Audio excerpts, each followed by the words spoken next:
the serious matters facing our country and the world. This has been an important week on two fronts on our war against terror. First, thanks to the hard work of American and Pakistani officials, we captured the mastermind of the September the 11th attacks against our nation.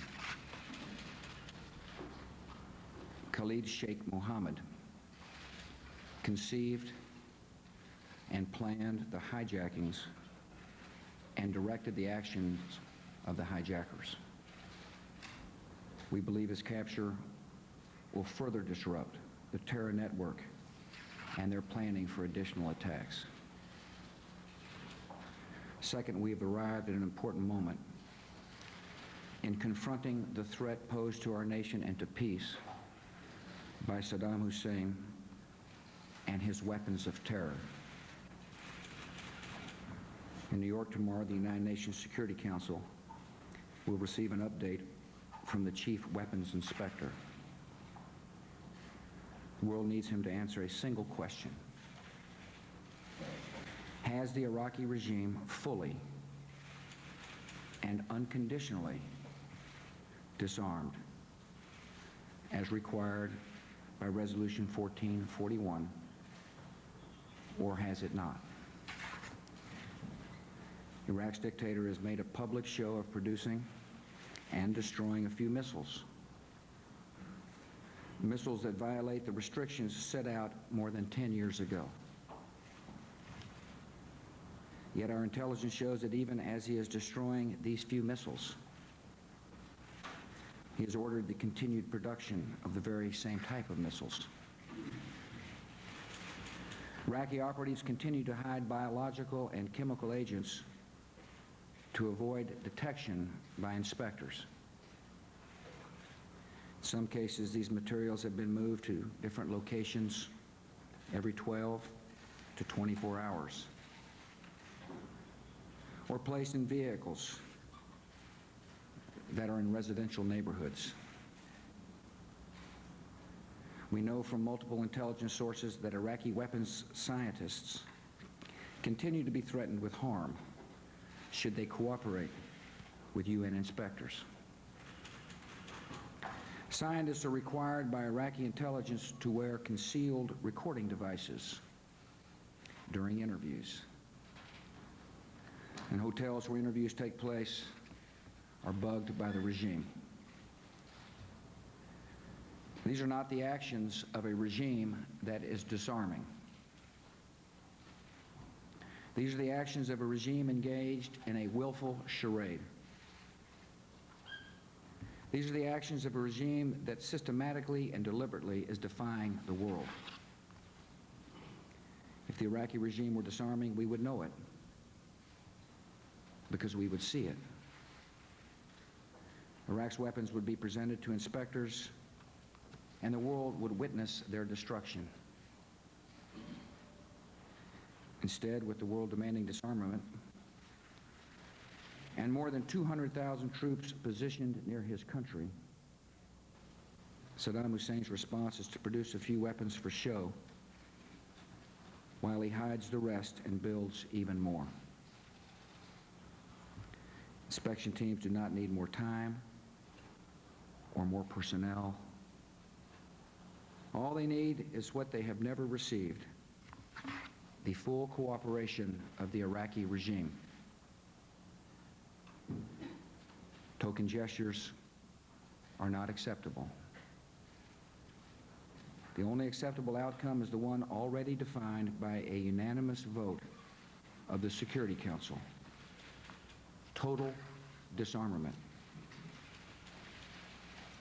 Great Britain, Spain, and the United States have introduced a new resolution stating that Iraq has failed to meet the requirements of Resolution 1441. Saddam Hussein is not disarming. This is a fact. It cannot be denied. Saddam Hussein has a long history of reckless aggression and terrible crimes.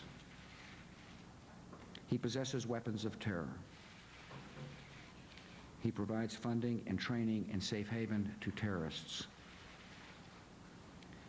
Terrorists who would willingly use weapons of mass destruction against America and other peace-loving countries. Saddam Hussein and his weapons are a direct threat to this country, to our people, and to all free people. If the world fails to confront the threat posed by the Iraqi regime, refusing to use force, even as a last resort, free nations would assume immense and unacceptable risks. The attacks of September the 11th, 2001, showed what the enemies of America did with 4 airplanes. We will not wait to see what terrorists or terrorist states could do with weapons of mass destruction. We are determined to confront threats wherever they arise. I will not leave the American people at the mercy of the Iraqi dictator and his weapons. In the event of conflict, America also accepts our responsibility to protect innocent lives in every way possible. We will bring food and medicine to the Iraqi people. We will help that nation to build a just government after decades of brutal dictatorship. The form and leadership of that government is for the Iraqi people to choose.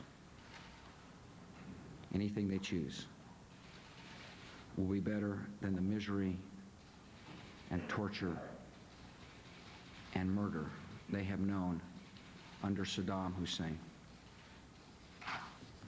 Across the world and in every part of America, people of goodwill are hoping and praying for peace. Our goal is peace for our nation, for our friends and allies, for the people of the Middle East. People of goodwill must also recognize that allowing a dangerous dictator to defy the world and harbor weapons of mass murder and terror is not peace at all. It is pretense. The cause of peace will be advanced only when the terrorists lose a wealthy patron and protector, and when the dictator is fully and finally disarmed. Tonight, I thank the men and women of our armed services and their families. I know their deployment so far from home is causing hardship for many military families. Our nation is deeply grateful to all who serve in uniform. We appreciate your commitment, your idealism, and your sacrifice. We support you. And we know that if peace must be defended, you are ready. Ron Fournier. Let me see if I can further, if you could further define what you just called this important moment we're in. Since you've made it clear just now that you don't think Saddam has disarmed, and we have a quarter million troops in the Persian Gulf, and now that you've called on the world to be ready to use force as a last resort, are we just days away from the point at which you decide whether or not we go to war? And what harm would it do to give Saddam a final ultimatum, a 2 or 3 day deadline to disarm or face force? Well, we're still in the final stages of diplomacy. I'm spending a lot of time on the phone talking to fellow leaders about the need for the United Nations Security Council to state the facts, which is Saddam Hussein hasn't disarmed. 1441, the Security Council resolution passed unanimously last fall, said clearly that Saddam Hussein has one last chance to disarm. He hasn't disarmed. And so we're working with Security Council members to resolve this issue at the Security Council. This is not only an important moment for the security of our nation, I believe it's an important moment for the Security Council itself. And the reason I say that is because this issue has been before the Security Council, the issue of disarmament of Iraq, for 12 long years. And the fundamental question facing the Security Council is, will its words mean anything? When the Security Council speaks, will the words have merit and weight? I think it's important for those words to have merit and weight, because I understand that in order to win the war against terror, there must be a united effort to do so. We must work together to defeat terror. Iraq is a part of the war on terror. Iraq is a country that has got terrorist ties. It's a country with wealth. It's a country that trains terrorists, a country that can arm terrorists. And our fellow Americans must understand in this new war against terror that we not only must chase down al-Qaeda terrorists, we must deal with weapons of mass destruction as well. That's what the United Nations Security Council has been talking about for 12 long years. It's now time for this issue to come to a head at the Security Council, and it will. As far as ultimatums and all the speculation about what may or may not happen after next week, we'll just wait and see. Steve? Well, we're days away from resolving this issue at the Security Council. Thank you. Another hot spot is North Korea. If North Korea restarts their plutonium plant, will that change your thinking about how to handle this crisis, or are you resigned to North Korea becoming a nuclear power? This is a regional issue. I say a regional issue because there's a lot of countries that have got a direct stake into whether or not North Korea has nuclear weapons. We've got a stake as to whether North Korea has a nuclear weapon. China clearly has a stake as to whether or not North Korea has a nuclear weapon. South Korea, of course, has a stake. Japan has got a significant stake as to whether or not North Korea has a nuclear weapon. Russia has a stake. So therefore, I think the best way to deal with this is in multilateral fashion, by convincing those nations that they must stand up to their responsibility, along with the United States, to convince Kim Jong-il that the development of a nuclear arsenal is not in his nation's interest, and that should he want help in easing the suffering of the North Korean people, the best way to achieve that help is to not proceed forward. We've tried bilateral negotiations with North Korea. My predecessor, in a good faith effort, entered into a framework agreement. The United States honored its side of the agreement. North Korea didn't. While we felt the agreement was enforced, North Korea was enriching uranium. In my judgment, the best way to deal with North Korea is to convince parties to assume their responsibility. I was heartened by the fact that Jiang Zemin, when he came to Crawford, Texas, made it very clear to me, and publicly as well, that a nuclear weapons-free peninsula was in China's interest. And so we're working with China and the other nations I mentioned to bring a multilateral pressure and to convince Kim Jong-il that the development of a nuclear arsenal is not in his interests. Dick. Mr. President, you have, in your top advisors, notably Secretary of State Powell, have repeatedly said that we have shared with our allies all the current up-to-date intelligence information that proves the imminence of the threat we face from Saddam Hussein, and that they have been sharing their intelligence with us as well. If all these nations, all of them are normal allies, have access to the same intelligence information, why is it that they are reluctant to think that the threat is so real, so imminent, that we need to move to the brink of war now? And in relation to that, today, the British Foreign Minister, Jack Straw, suggested at the UN that it might be time to look at amending the resolution, perhaps with an eye towards a timetable like that proposed by the Canadians some 2 weeks ago, that would set a firm deadline to give Saddam Hussein a little bit of time to come clean, and also, obviously, that would give you a little bit of a chance to build more support within members of the Security Council. Is that something that the government should be pursuing at the UN right now? We, of course, are consulting with our allies at the United Nations. But I meant what I said. This is the last phase of diplomacy. A little bit more time. Saddam Hussein has had 12 years to disarm. He is deceiving people. That's what's important for our fellow citizens to realize, that if he really intended to disarm like the world has asked him to do, we would know whether he was disarming. He's trying to buy time. I can understand why. He's been successful with these tactics for 12 years. Saddam Hussein is a threat to our nation. September the 11th changed the strategic thinking, at least as far as I was concerned, for how to protect our country. My job is to protect the American people.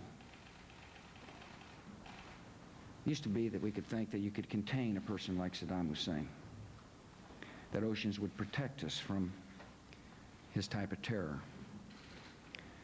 But September the 11th should say to the American people that we're now a battlefield, that weapons of mass destruction in the hands of a terrorist organization could be deployed here at home. And so therefore, I think the threat is real. And so do a lot of other people in my government. And since I believe the threat is real, and since my most important job is to protect the security of the American people, that's precisely what we'll do. Our demands are that Saddam Hussein disarm. We hope he does. We have worked with the international community to convince him to disarm. If he doesn't disarm, we will disarm him. You asked about sharing of intelligence, and I appreciate that, because we do share a lot of intelligence with nations which may or may not agree with us in the Security Council as to how to deal with Saddam Hussein and his threats.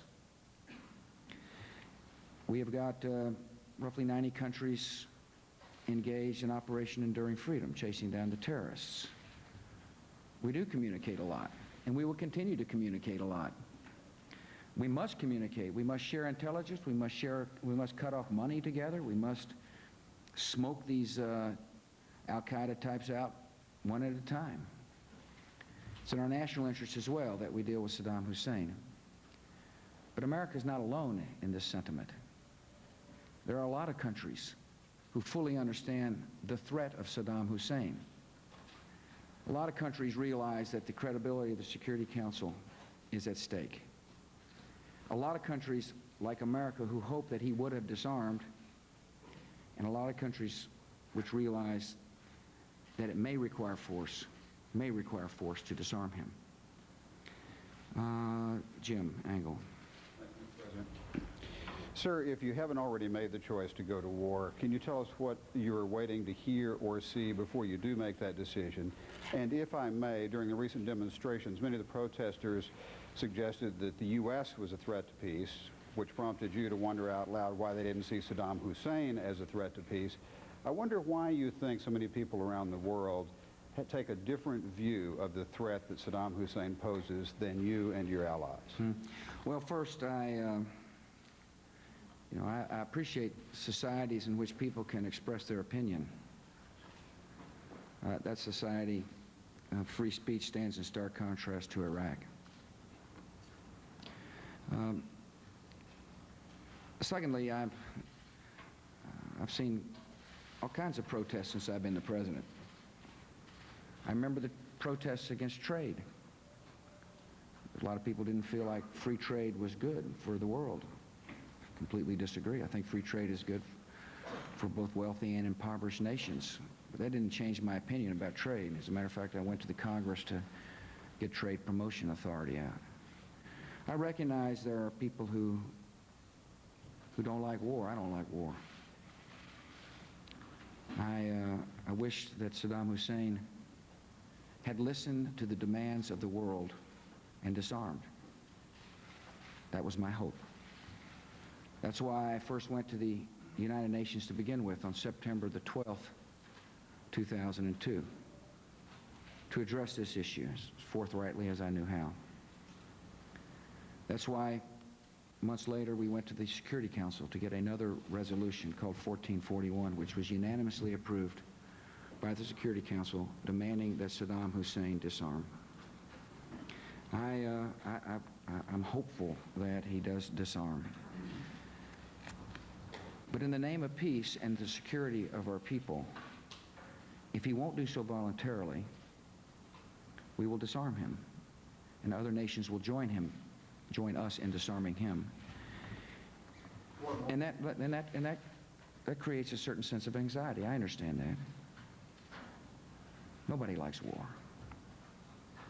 The only thing I can do is assure the loved ones of those who wear our uniform that if we have to go to war, if war is upon us because Saddam Hussein has made that choice, we will have the best equipment available for our troops, the best plan available for victory, and we will respect innocent life in Iraq.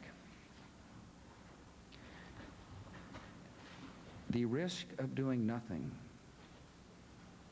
the risk of hoping that Saddam Hussein changes his mind and becomes a gentle soul, the risk that somehow that inaction will make the world safer is a risk I'm not willing to take for the American people. You'll be there in a minute. King, John King. This is a scripted. Thank you, Mr. President. Sir, how would you answer your critics who say that they think this is somehow personal? As Senator Kennedy put it tonight, he said your fixation with Saddam Hussein is making the world a more dangerous place. And as you prepare the American people for the possibility of military conflict, could you share with us any of the scenarios your advisors have shared with you about worst-case scenarios in terms of the potential cost of American lives, the potential cost to the American economy, and the potential risks of retaliatory terrorist strikes here at home? My job is to protect America, and that's exactly what I'm going to do. People can ascribe all kinds of intentions. I swore to protect and defend the Constitution. That's what I swore to do. Put my hand on the Bible and took that oath. And that's exactly what I am going to do. I believe Saddam Hussein is a threat to the American people. I believe he's a threat to the neighborhood in which he lives. And I've got good evidence to believe that. He has weapons of mass destruction, and he has used weapons of mass destruction in his neighborhood and on his own people. He's invaded countries in his neighborhood. He tortures his own people. He's a murderer. He has trained and financed Al-Qaeda type organizations before, Al-Qaeda and other terrorist organizations. I take the threat seriously, and I'll deal with the threat. I hope it can be done peacefully. The rest of your 6-point questions? The potential price in terms of lives price. and the economy, terrorism? The price of doing nothing exceeds the price of taking action if we have to. We will do everything we can to minimize the loss of life. The price of the attacks on America, the cost of the attacks on America on September the 11th were enormous. They were significant. And I'm not willing to take that chance again, John. Terry Moran. Thank you, sir. May I follow up on Jim Engel's question? In the past several weeks, your policy on Iraq has generated opposition from the governments of France, Russia, China, Germany, Turkey, the Arab League, and many other countries, opened a rift at NATO and at the UN, and drawn millions of ordinary citizens around the world into the streets in anti-war protests. May I ask, what went wrong that so many governments and peoples around the world now not only disagree with you very strongly, but see the U.S. under your leadership as an arrogant power? I think if you remember back prior to the resolution coming out of the United Nations last fall, I suspect you might have asked a question along those lines. How come you can't get anybody to support your resolution? If I remember correctly, there was a lot of doubt as to whether or not we were even going to get any votes, well, we'd get our own, of course. And the vote came out 15-0, Terry. And I think you'll see when it's all said and done, if we have to use force, a lot of nations will be with us. You clearly named some that France and Germany expressed their opinions. We have a disagreement over how best to deal with Saddam Hussein. I understand that. Having said that, they're still our friends, and we will deal with them as friends. We've got a lot of common interests. Our transatlantic relationships are very important. While they may disagree with how we deal with Saddam Hussein and his weapons of mass destruction, there's no disagreement when it came time to vote on 1441, at least as far as France was concerned. They joined us. They said Saddam Hussein has one last chance at disarming. If they think more time will cause him to disarm, I disagree with that. He's a master at deception. He has no intention of disarming. Otherwise, we would have known. There's a lot of talk about inspectors. Really would have taken a handful of inspectors to determine whether he was disarming. They could have showed up at a parking lot and he could have brought his weapons and destroyed them. That's not what he chose to do. Secondly, I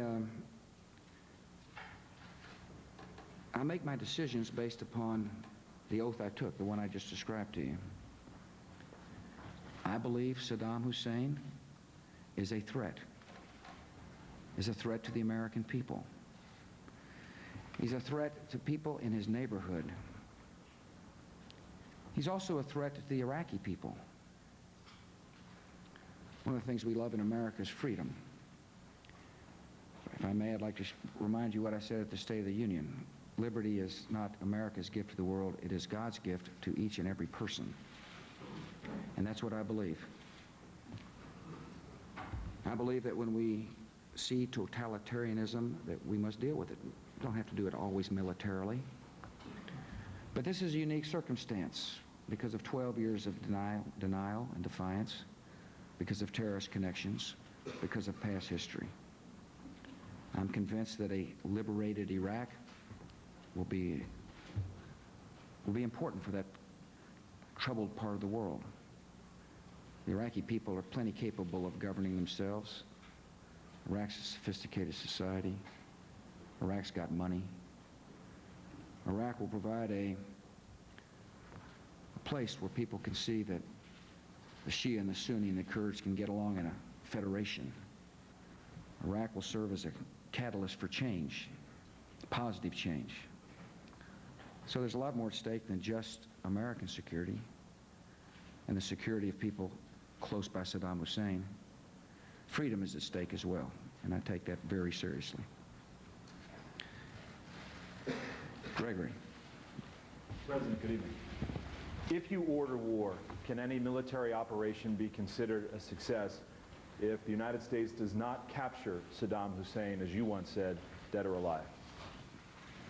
Well, I hope we don't have to go to war. But if we go to war, we will disarm Iraq. And if we go to war, there will be a regime change. And replacing this cancer inside of Iraq will be a government that represents the rights of all the people, a government which represents the voices of the Shia and the Sunni and the Kurds.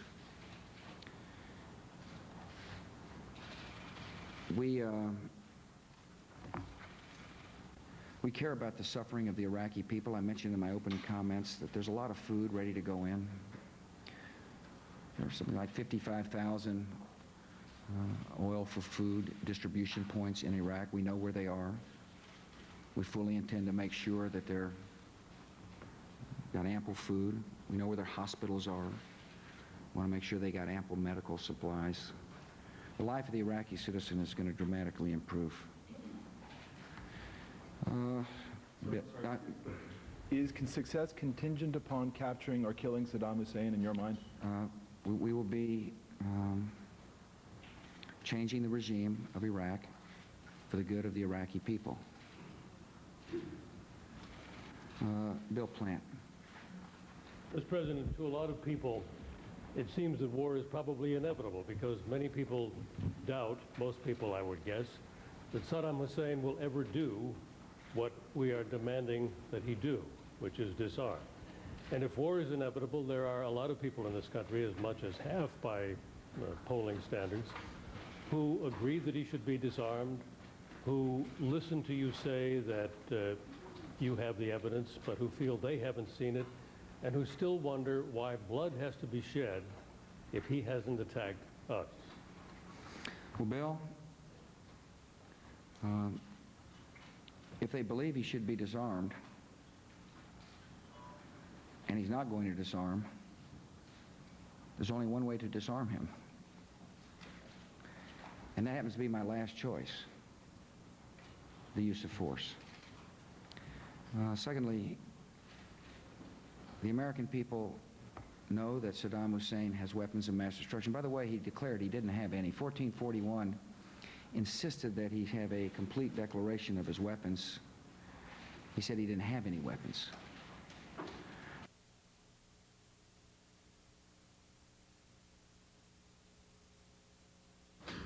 We know the nature of the man. Colin Powell, in an eloquent address to the United Nations, described some of the information we were at liberty of talking about. He mentioned a man named al-Zarqawi who is in charge of the poison network. It's a man who was wounded in Afghanistan, received aid in Baghdad, ordered the killing of a U.S. citizen, USAID employee, was harbored in Iraq. There was a poison plant in northeast Iraq. To assume that Saddam Hussein knew none of this was going on is not to really understand the nature of the Iraqi society. There's a lot of facts which make it clear to me and many others that Saddam is a threat, and we're not going to wait until he does attack. We're not going to hope that he changes his attitude. We're not going to assume that, you know, he's a different kind of person than he has been. So in the name of security and peace, if we have to, we'll disarm him. I hope he disarms, or perhaps I hope he leaves the country. I hear a lot of talk from different nations around where Saddam Hussein, you know, might be exiled. That would be fine with me, just so long as Iraq disarms after he's exiled. Let's see here. Elizabeth. Thank you, Mr. President. As you said, the Security Council faces a vote next week on a resolution implicitly authorizing an attack on Iraq. Will you call for a vote on that resolution, even if you aren't sure you have the vote? Yes. Well, first, I don't think it basically says that he's in defiance of 1441. That's what the resolution says. And it's hard to believe anybody saying he isn't in defiance of 1441, because 1441 said he must disarm. And yes, we'll call for a vote.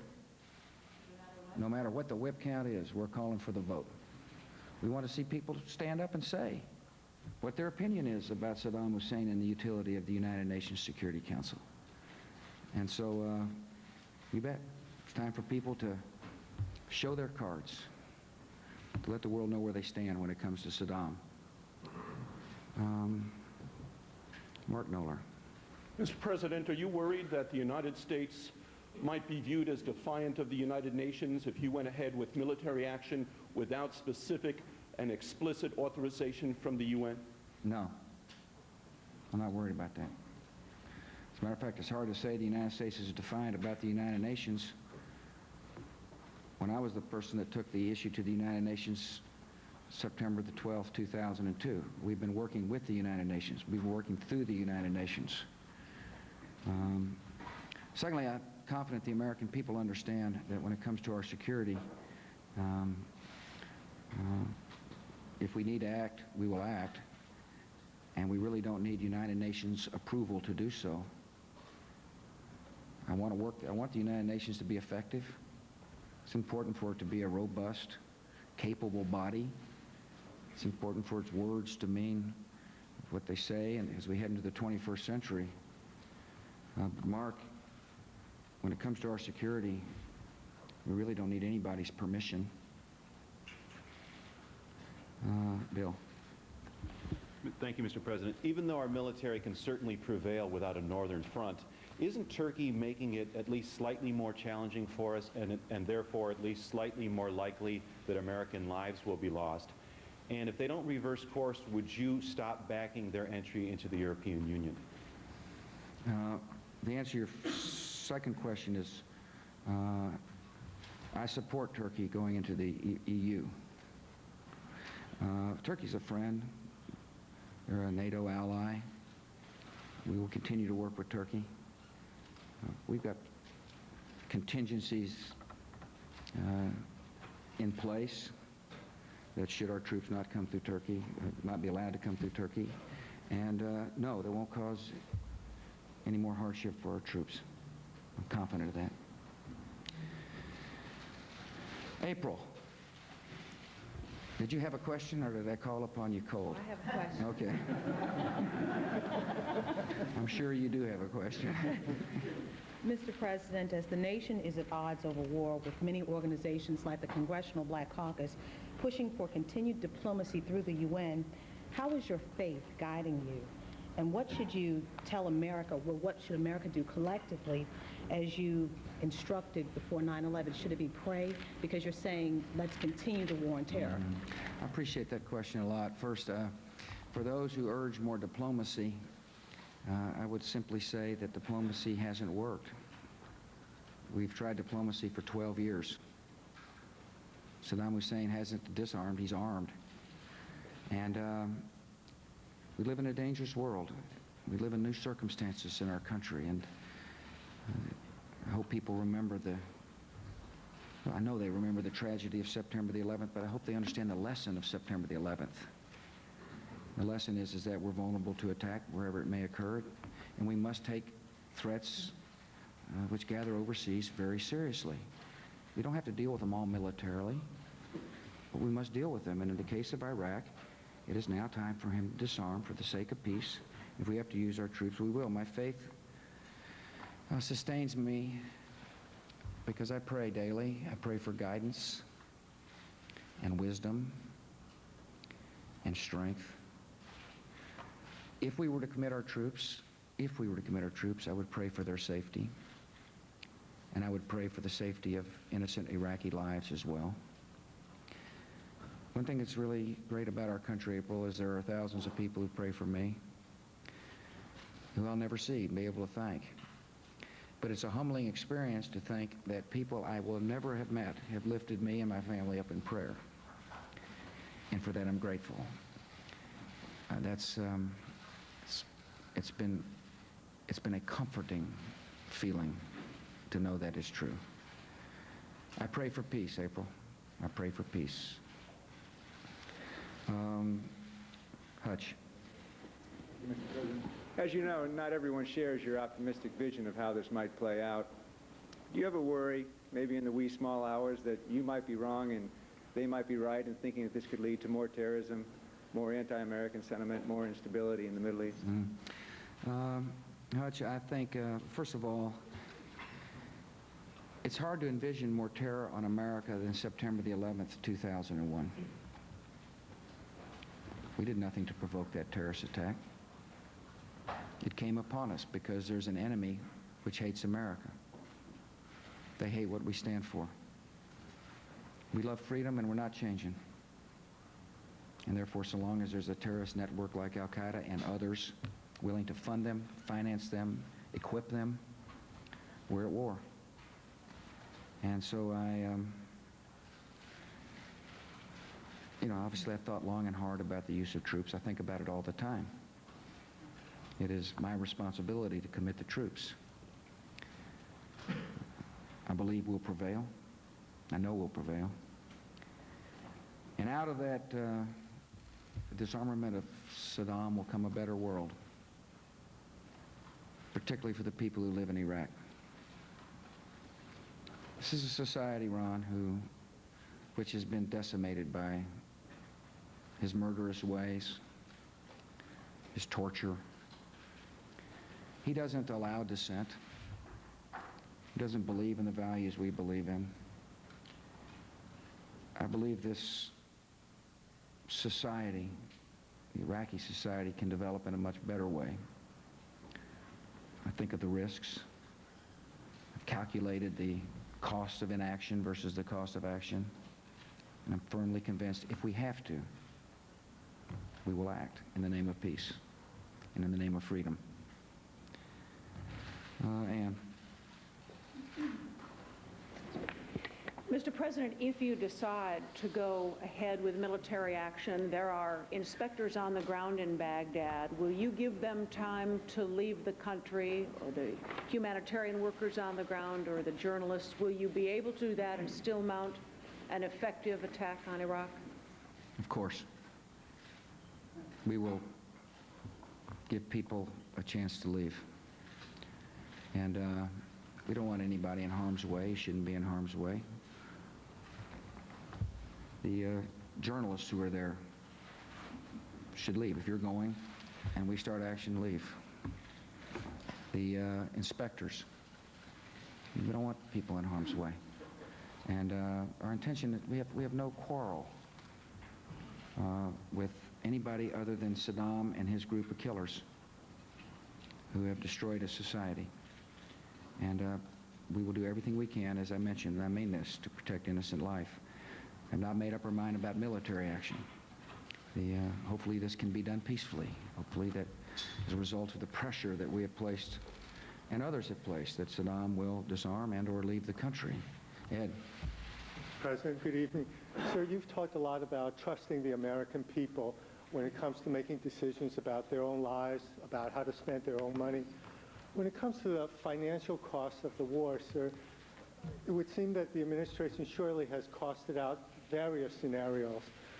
If that's the case, why not present some of them to the American people so they know what to expect, sir? Ed, we will. We'll present it in the form of a supplemental to the spenders. We don't get to spend the money, as you know. We have to request the expenditure of money from the Congress, and at the appropriate time, we'll request a supplemental. We're obviously analyzing all aspects. We hope we don't go to war, but if we should, we will present a supplemental. But I want to remind you what I said before. There is a huge cost when we get attacked. There is a significant cost to our society. First of all, there is the cost of lives. It's an immeasurable cost. 3,000 people died. It's a significant cost to our economy. Opportunity loss is an immeasurable cost, besides the cost of repairing buildings and cost to our airlines. So the cost of an attack is significant. If I thought we were safe from attack, I would be thinking differently. But I see a gathering threat. I mean, it's a true, real threat to America, and therefore we will deal with it. And at the appropriate time, Ed, we will ask for a supplemental, and that'll be the moment where you and others will be able to recognize what we think the dollar cost of a conflict will be. You know, the benefits of such an effort, if in fact we go forward and are successful, are also immeasurable. How do you measure the benefit of freedom in Iraq? I guess if you're an Iraqi citizen, you can measure it by being able to express your mind and vote. How do you measure the consequence of taking a dictator out of power who has tried to invade Kuwait? Or somebody who may someday decide to lob a weapon of mass destruction on Israel? How would you weigh the cost of that? Those are immeasurable costs. And I weigh those very seriously, Ed. In terms of the dollar amount, we'll let you know here pretty soon. George Condon. If I can follow on Steve's question on North Korea, do you believe it is essential for the security of the United States and its allies that North Korea be prevented from developing nuclear weapons? And are you in any way growing frustrated with the pace of diplomacy there? I think it's an issue. Obviously, I'm concerned about North Korea developing nuclear weapons, not only for their own use, but for perhaps they might choose to proliferate them, sell them. They may end up in the hands of dictators, people who are not afraid of using weapons of mass destruction. people who try to impose their will on the world or blackmail free nations concerned about it. We're working hard to bring a diplomatic solution, and we made some progress. After all, the IEAE asked that the Security Council take up the North Korean issue, and it's now in the Security Council. Constantly talking with the Chinese and the Russians and the Japanese and the South Koreans. Colin Powell just went overseas and spent some time in China, went to the inauguration of President No in South Korea, and spent time in China. And we're working the issue hard, and I'm optimistic that we'll come up with a diplomatic solution. I certainly hope so. Robin. Thank you, sir. Mr. President, millions of Americans can recall a time when leaders from both parties set this country on a mission of regime change in Vietnam. 50,000 Americans died. The regime is still there in Hanoi, and it hasn't harmed or threatened a single American in the 30 years since the war ended. What can you say tonight, sir, to the sons and the daughters of the Americans who served in Vietnam to assure them that you will not lead this country down a similar path in Iraq? It's a great question. Our mission is clear in Iraq. Should we have to go in, our mission is very clear. Disarmament. And in order to disarm, it will mean regime change. I'm confident we'll be able to achieve that objective in a way that minimizes the loss of life. No doubt there's risks with any military operation. I know that. But it's very clear what we intend to do. And our mission won't change. The mission is precisely what I just stated. We have got a plan that will achieve that mission, should we need to send forces in. Last question. Let's see who needs one. Yes, ma'am. Jean. Thank you, Mr. President. In the coming days, the American people are going to hear a lot of debate about this British proposal of a possible deadline being added to the resolution or not. And I know you don't want to tip your hand. This is a great diplomatic moment. But from the administration's perspective and your own perspective, can you share for the American public what you view as the pros and cons associated with that proposal? You're right. I'm not going to tip my hand. But can you help them sort out the debate? Anything that's debated must have a resolution to this issue. We're not going to, it makes no sense to allow this issue to continue on in the hopes that Saddam Hussein disarms. The whole purpose of the debate is for Saddam to disarm. We gave him a chance. As a matter of fact, we gave him 12 years of chances, but recently we gave him a chance starting at last fall. And it said, last chance to disarm. The resolution said that. And had he chosen to do so, it'd be evident that he's disarmed. But he hadn't. So more time, more inspectors, more process, and our judgment is not going to affect the peace of the world. So whatever is resolved is going to have some finality to it so that Saddam Hussein will take us seriously. I want to remind you that it's his choice to make as to whether or not we go to war. It's Saddam's choice. He's the person that can make the choice of war and peace. Thus far, he's made the wrong choice. If we have to, for the sake of the security of the American people, for the sake of peace in the world, and for freedom to the Iraqi people, we will disarm Saddam Hussein. And by we, it's more than America. A lot of nations will join us. Thank you for your questions. Good night. President Bush's 8th formal news conference of his presidency. Certainly, he was very somber tonight, very careful in the words he chose. You heard it. We don't need to go through every last detail of it, but I would point to two things he said. One, early on, he said the question for the UN is a simple one. It is how the president wants to frame it.